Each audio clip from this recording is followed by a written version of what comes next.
I've got exciting news. My first ever live online list building bootcamp called Subscribed is open for enrollment right now.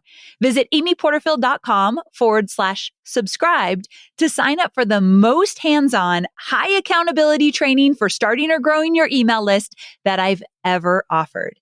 Inside, you'll learn how to kickstart your email list with an irresistible lead magnet, amplify your reach online by promoting your lead magnet and starting real conversations with your audience, and your long-term strategy for nurturing those relationships, adding value, and standing out online.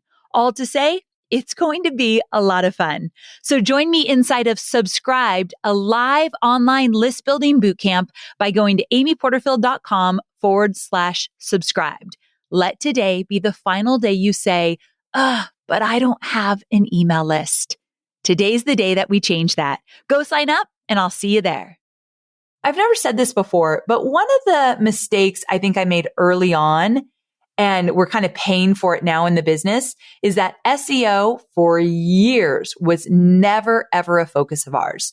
When I had a partner, he felt that there's no need to spend time on SEO and figure it out and use it properly on our website because we spent money consistently from the get-go on ads. So he thought, we're spending money on ads. That is how we're getting all this traction. But then fast forward 10 years, and ads are incredibly expensive. They've changed dramatically over the years. They're not nearly as easy to use as they were, or easy to get cheap leads. So that was a mistake I made. I probably should talk about that one more in the future. But I wish SEO from day one was something I learned personally, something I took seriously, and when I didn't want to do it myself, had somebody on my team do it and really dialed it in. I'm Amy Porterfield, ex-corporate girl turned CEO of a multi-seven-figure business. But it wasn't all that long ago that I lacked the confidence, the budget, and the time to focus on growing my small but mighty business. Fast forward past many failed attempts and lessons learned, and you'll see the business I have today. One that changes lives and gives me more freedom than I ever thought possible. One that used to only exist as a daydream. I created the Online Marketing Made Easy podcast to give you simple, actionable, step-by-step strategies to help you do the same. If you're an ambitious entrepreneur or one in the making who's looking to create a business that makes an impact and a life you love, you're in the right place, friend. Let's get started.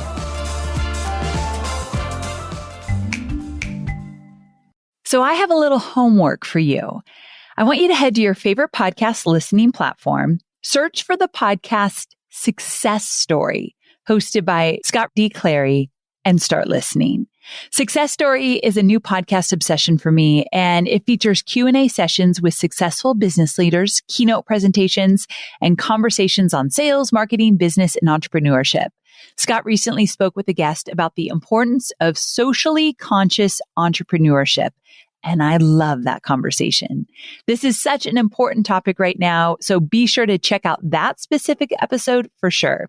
You can listen to Success Story wherever you get your podcasts. Welcome to another episode of Online Marketing Made Easy. Today, we're going grassroots, my friend. We're talking all about list building, but the topics I'm going to cover today aren't actually things I came up with. Oh no, they are actually from you, or at least I'm answering questions that I get from my audience all the time. These are questions I see pop up about list building basically across my entire business.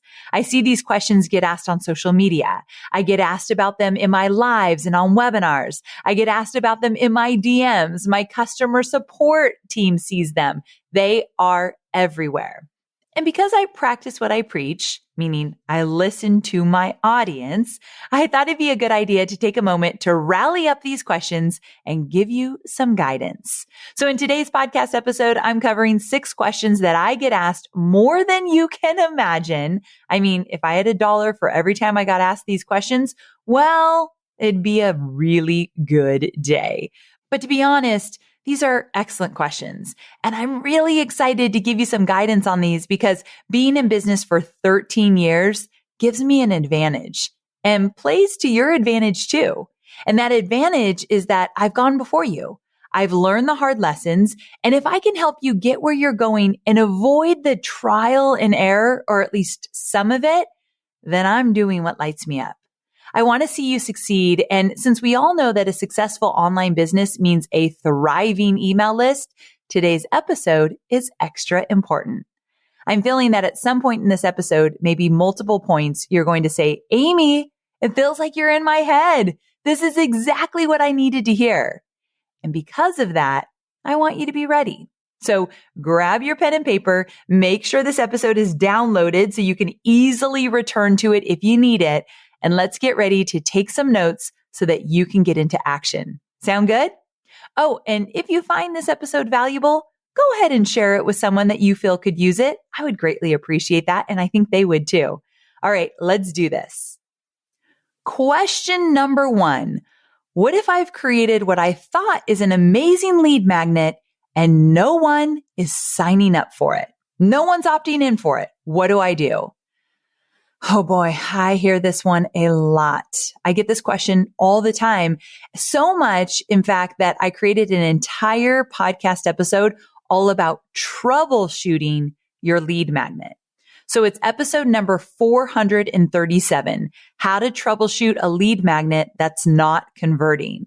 I'll link that bad boy up in the show notes for sure, but you can get to it at amyporterfield.com/437. And promise me this, you'll go download it and listen to it next because it's going to give you a step-by-step on how to improve your lead magnet. Plus, there's a free resource. Now, because of that, I'm not going to go too much into this question, but I do have a few things that I want you to think about. If a lead magnet isn't converting, you need to actually, if you're multitasking, come back to me because this is important. Come a little closer. Are you listening? All right. You need to pay closer attention to what your audience is asking. But here's the kicker. You need to figure out what's underneath what they are asking you. So their questions will be enough for you to start to really pick up and put together wherever they're getting stuck. And when I see patterns in questions, I say, oh, I'm seeing a pattern of questions here. There's a sticky point for my audience. How can I support them and solve this problem? In fact, this episode is a great example of just that. There are these questions I get over and over again. I see and hear these questions on social media, like I said, on my webinars and customer support in my inbox. I see them everywhere. And because we kept seeing these pop up, we decided to turn the answers to these questions into a podcast episode, which you're listening to now. So pay attention and never stop paying attention because their needs will evolve. Just like your business evolves and just like your lead magnets will evolve as well. So we've got to, as marketers and business owners, we have to keep paying attention.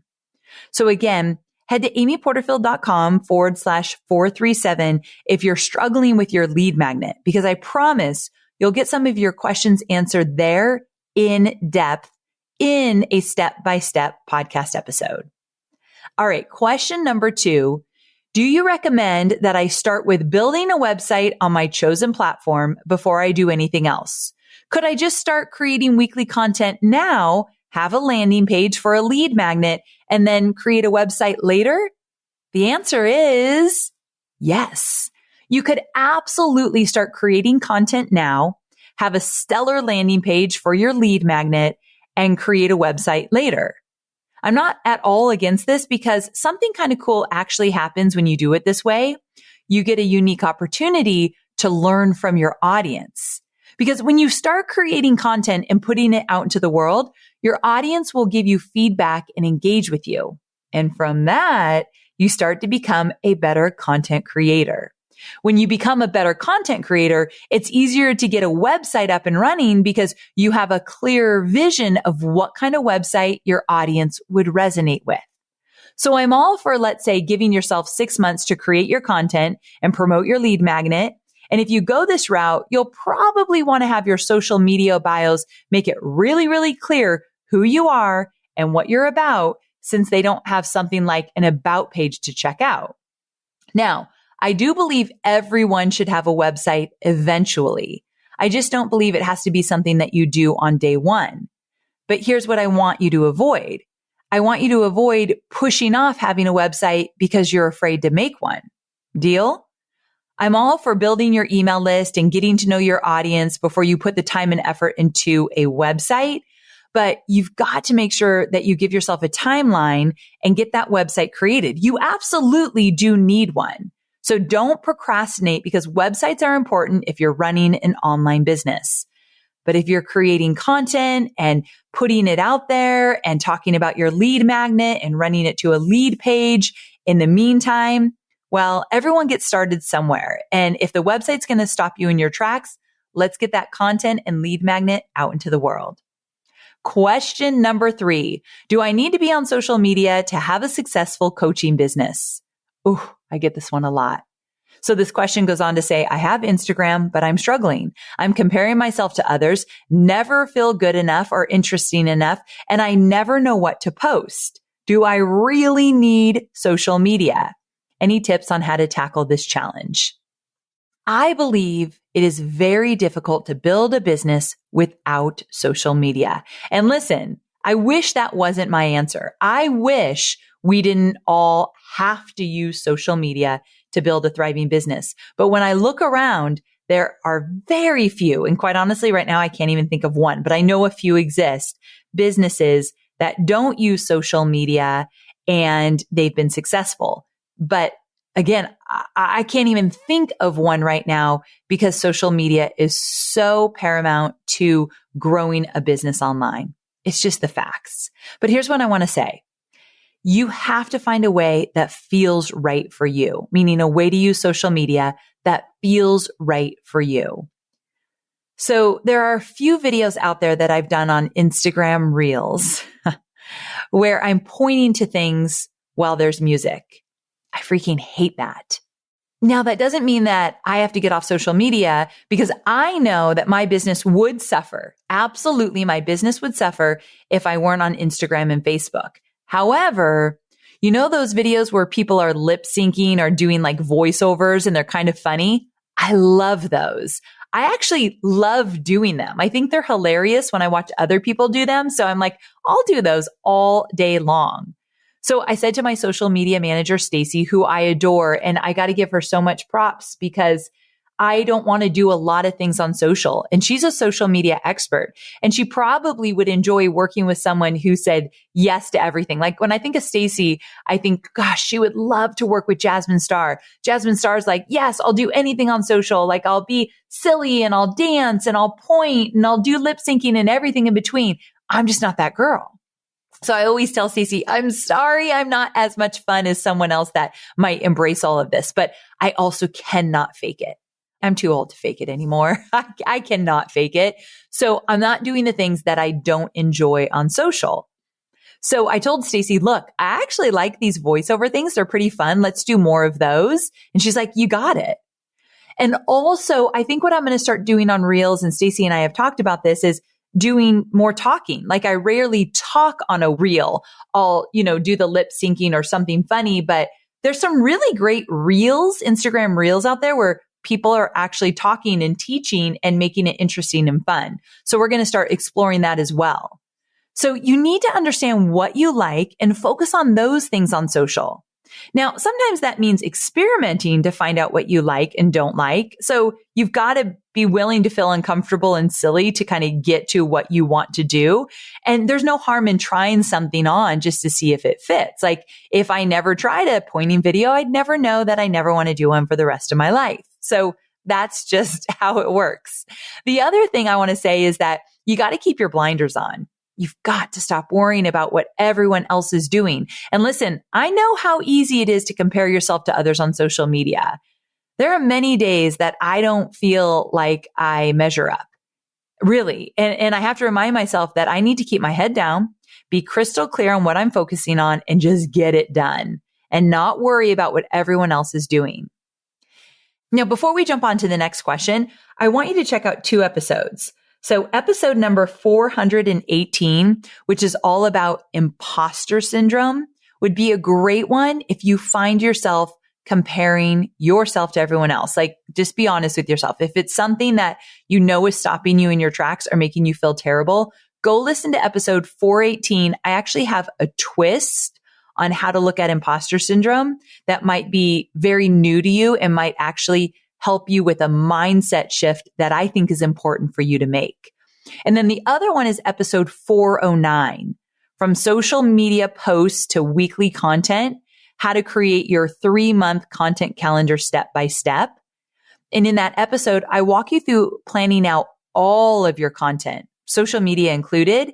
And when you have a plan, sticking to posting becomes so much easier. It doesn't become this drama thing that you're like dreading. It just becomes part of what you do. So that's episode 409. I'll link up to both of those in the show notes. Question number 4, how do I start emailing a list that I haven't emailed much over the last year or two? What should I say? Here's the deal. We don't need to make a big deal about the fact that you haven't emailed in a long time. So what I like to do, or what I like to encourage my students to do, is put together a lead magnet, or you probably already have one you can use, and create a killer subject line so that your subscribers are going to pay attention, and then say, hey, I've been working on this free resource for you. I know you're going to love it. Here's what's in it, blah, blah, blah, blah, blah. And then click here to instantly download it. The beautiful thing is that you don't even have to direct them to an opt-in page because they're already on your email list. So when they click it, just make it an instant download. So give before you ask for anything in return. That's my motto. So I would probably send this email out twice, send it out to everyone on your email list, and whoever didn't open that email, send it again with a new subject line. And then from there, I want you to start emailing them every single week. I'm clapping my hands. I'm being more dramatic. Every single week is important here.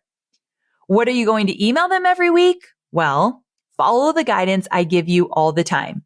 Create free weekly content, a blog, a podcast, a video, and then email your list about what you've just created for that week and why they are going to love it. But here's what I really want you to take away from my answer here. Don't make a big deal out of not emailing them or being MIA. Just send out the email, make it all about them. You've got this cool resource. They've got to get it. Click here to download instantly. Just make it really exciting and interesting, and then we're going to move on. Now, if you want more guidance on this question, I want you to go to episode 377. That's for the episode I did specifically on this topic. It's called How to Re-Engage Your Email List. And you guessed it, I give you step-by-step guidance on how to re-engage those subscribers. So that's amyporterfield.com/377. You've worked hard to make your business unique, one of a kind, but standing out in a crowd can be difficult when you're focused on growing. Lucky for us, there's a solution. It's called HubSpot. HubSpot helps your business grow better with an easy-to-use customer relationship management platform, or a CRM, that helps put your customers first and your business a step ahead of the rest. I know my audience, and I know that streamlining your content strategy is extremely important. With HubSpot CRM, you can connect and amplify your content strategy all with a few clicks.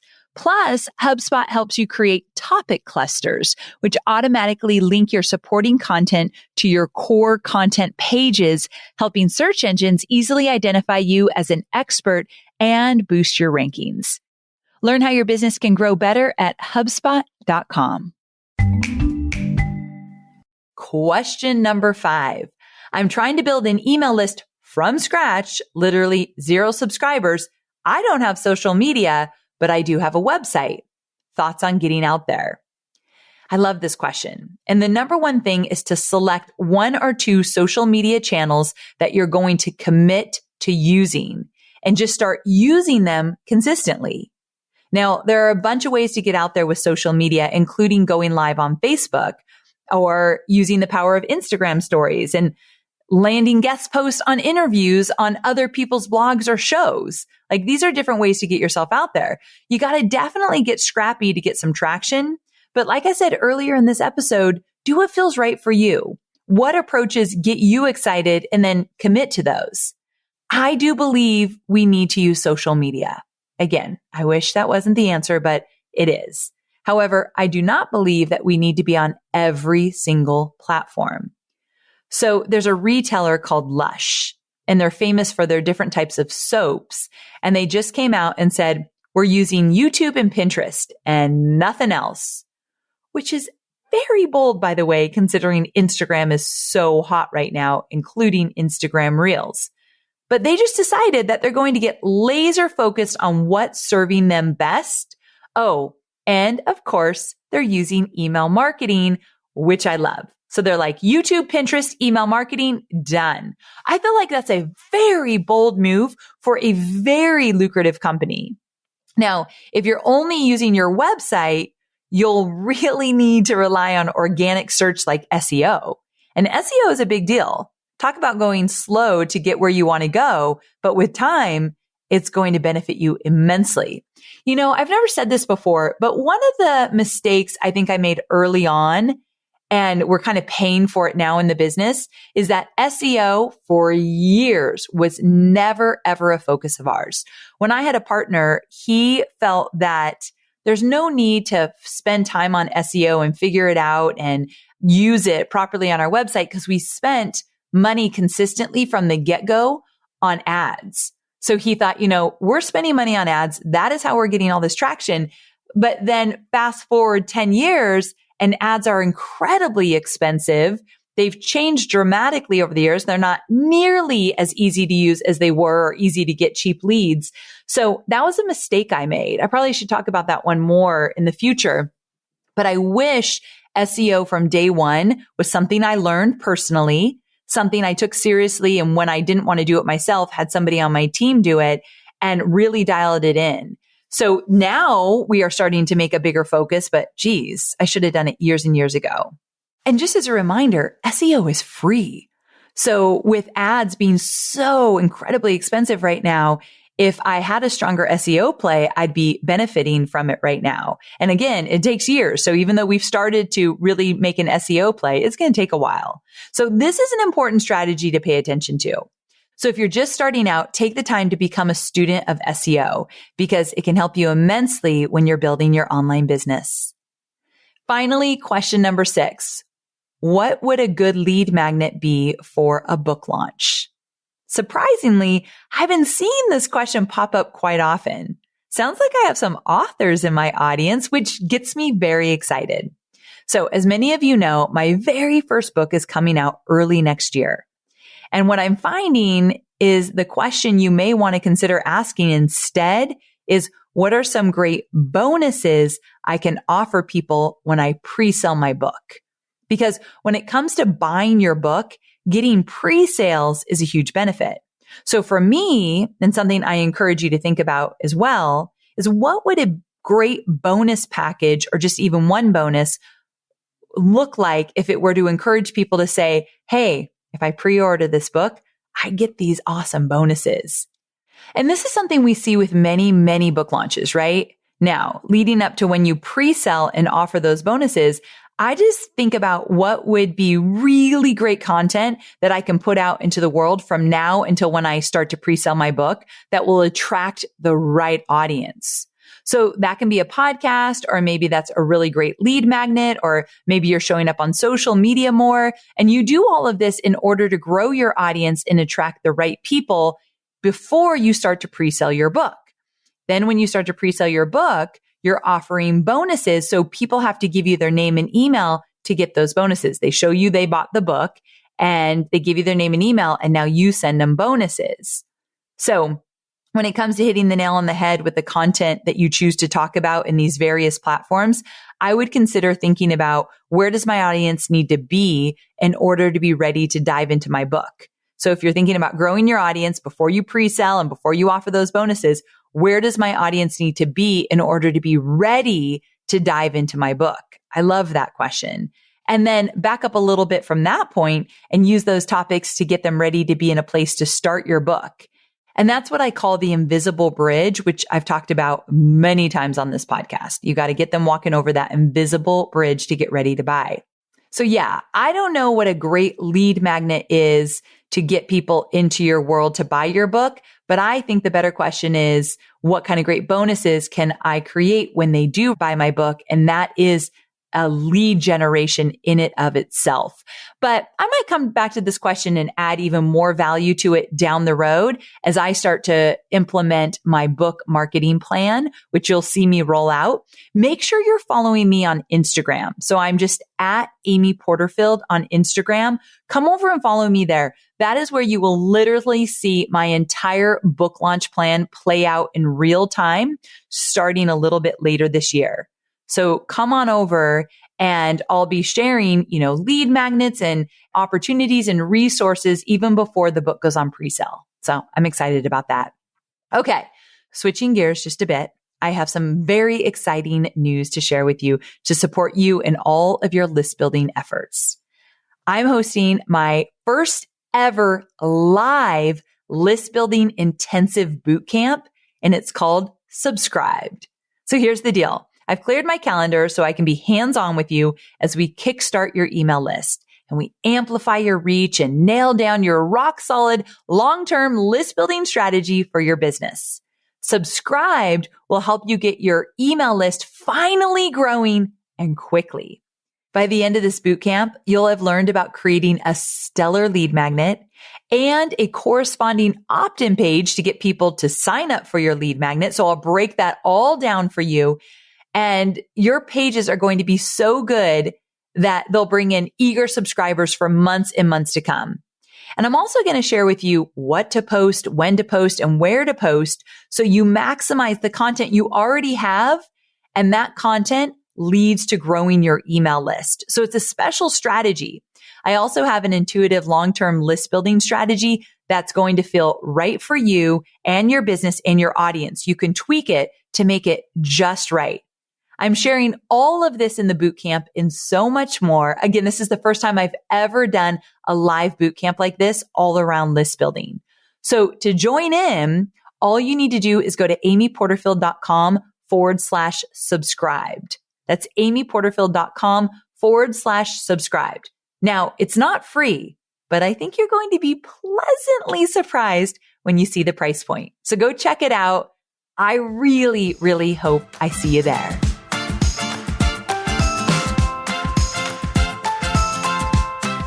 Okay, so we made it to the end. And thanks so much for hanging out with me here. I hope you're feeling excited about growing your email list because here's the thing. If you keep putting things off like promotions and launches and campaigns because you don't have an email list, you are slowing down your success. And when you try to launch something without an email list, I promise you, if you're not feeling sad about the results because you're not getting traction and you're feeling maybe so-so about the results, you're like, look what I did. I didn't even have an email list and look what I did. Then imagine what you could do if you also had an email list. Social media is not enough. Social media is fickle. That algorithm can change like that. You own your email list. You control your email list. And I promise you, it will result in many more sales, much more revenue when you start to really focus on a quality email list and that you can use over and over again to promote and sell your different offers. So you might be saying, okay, great. Where do I start? You just covered a lot of information.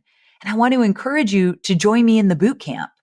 I know I gave you a lot of information in this episode, but the thing is, I have even more up my sleeve to share with you when it comes to growing a list of loyal subscribers who are just dying to get your weekly emails. So amyporterfield.com/subscribed.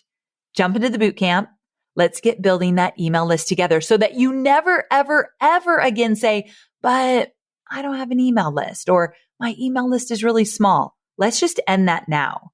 So go to amyporterfield.com/subscribed.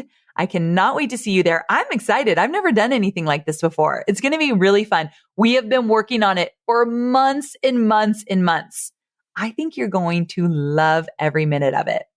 Thanks so much for joining me for another episode of Online Marketing Made Easy. I'll see you next time, same time, same place. Bye for now.